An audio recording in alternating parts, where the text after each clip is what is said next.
আমার 12টা কলেজে পাশের আর শূন্য, তার দেখানো দেখা যাচ্ছে যে পরীক্ষার্থীর সংখ্যা 1, 3, 5, 7।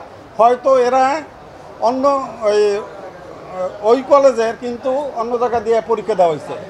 তাদের বিরুদ্ধে আমি কালকে না 2-1 দিনের ভিতর তাদেরকে আমি সশরীরে হাজির করব, হাজির করে তাদের কাছে ব্যাখ্যা চাবো এবং তাদের ব্যাখ্যা শোনার পর আমি গ্রহণ ব্যবস্থা করব।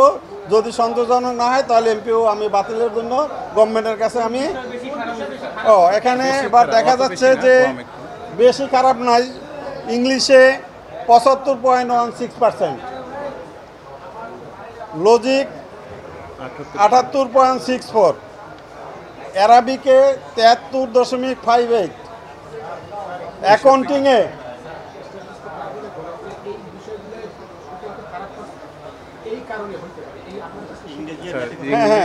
হয়তো বলি যে ইংলিশ, হায়ার ম্যাথ এবং হিসাব বিজ্ঞান, এই তিনটা একটু পাশের আর কম দেখা যাচ্ছে। হয়তো এই জন্য পাশের আর একটু কম হয়েছে, না আর একটু বাড়তো যদি এই কয়েকগুলো একটু ভালো করতো।